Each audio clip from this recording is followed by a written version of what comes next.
Caio tinha 27 anos quando se mudou para um antigo edifício no centro da cidade. O prédio era decadente, mas o aluguel barato e a localização conveniente pareciam compensar os detalhes. No anúncio, o apartamento era descrito como silencioso, amplo e ideal para quem busca paz. E realmente, no primeiro dia, foi exatamente isso que ele encontrou. O corredor era longo, coberto por carpete velho e iluminação fraca. As paredes rangiam às vezes, mas Caio não se importou. Era o preço a se pagar por viver sozinho e barato na cidade grande. Mas tudo mudou na segunda noite. Por volta das 2 da manhã, enquanto rolava na cama tentando dormir, Caio ouviu vozes baixas, abafadas, como se estivessem sendo sussurradas do quarto ao lado. No início, Caio pensou que era apenas um vizinho falando ao telefone, ou talvez uma TV ligada com o volume muito baixo. Mas havia algo estranho. A voz não mudava de tom.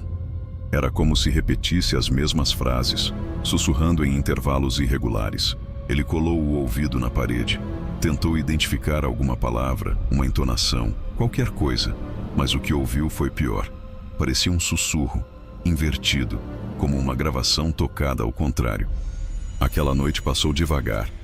Caio acordava várias vezes com a mesma sensação incômoda, de que não estava sozinho. E o mais estranho, ele ainda não tinha visto ninguém morando nos outros apartamentos do andar.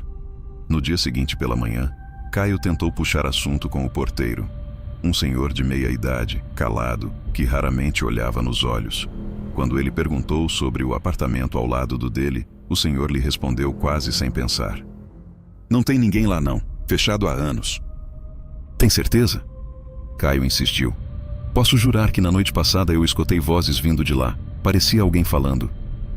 O porteiro apenas sorriu de leve, sem humor, e disse: "Se ouviu alguma coisa, melhor não ouvir de novo." Ao cair a noite, Caio tentou se distrair. Fez questão de deixar a TV ligada, os fones de ouvido no volume máximo e a porta do quarto entreaberta. Ele sabia que isso não o deixaria menos vulnerável, mas certamente o deixava mais tranquilo. Por volta das 2 da manhã, sempre no mesmo horário, os sussurros voltaram.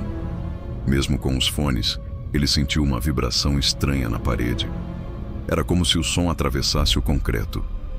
Com a respiração pesada, Caio foi até o corredor, decidido a verificar o apartamento vizinho.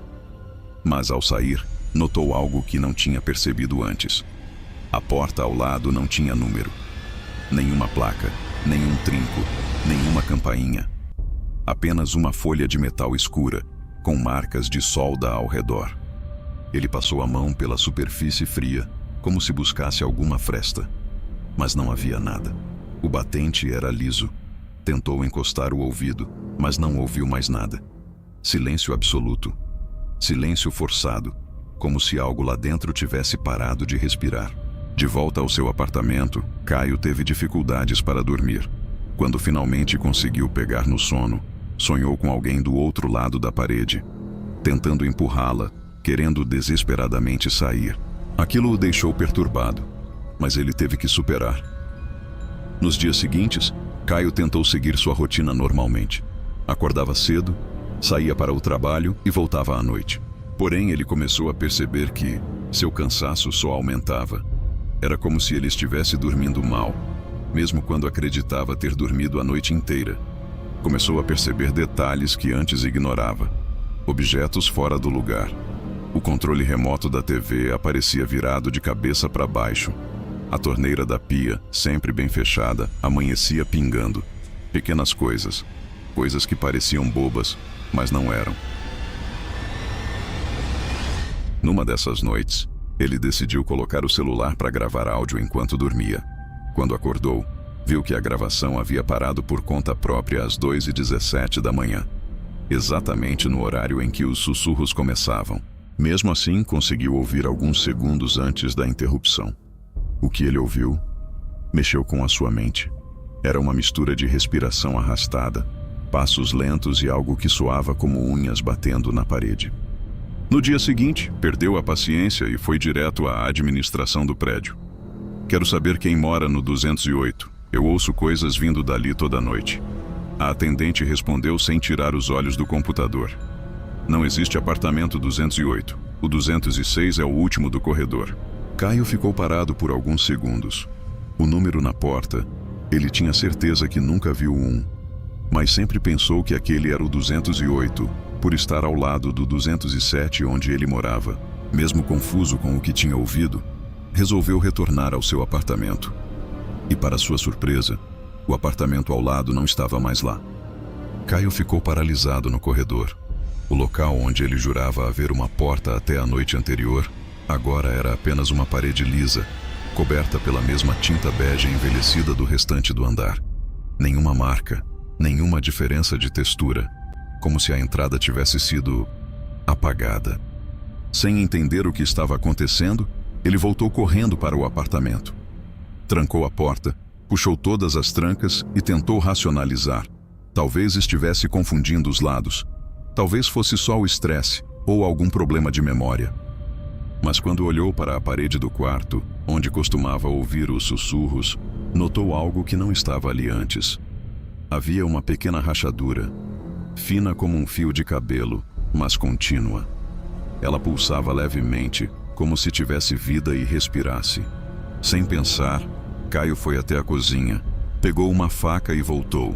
Encostou o ouvido na parede, mas não conseguia ouvir nada além de um silêncio sufocante.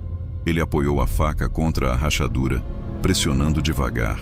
A lâmina deslizou suavemente pela superfície até encontrar algo macio, algo que grunhiu.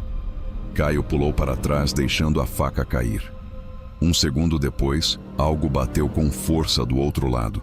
Uma pancada seca, como se alguém tivesse socado a parede de dentro para fora. A parede tremeu. O abajur piscou, e então a rachadura começou a se abrir. O ar no quarto parecia mais pesado. Caio estava paralisado, observando a rachadura que agora se abria devagar, como uma ferida viva na parede. Do outro lado, algo esperava. Algo que nunca deveria ter sido acordado. E antes que pudesse correr ou gritar, a luz do abajur piscou pela última vez. E essa foi a primeira parte da história, galera. A coisa do outro lado da parede ainda não se revelou. Mas na parte 2, Caio vai descobrir que o verdadeiro pesadelo nem começou. Então já se inscreve no canal e ativa o sininho. Te vejo na parte 2.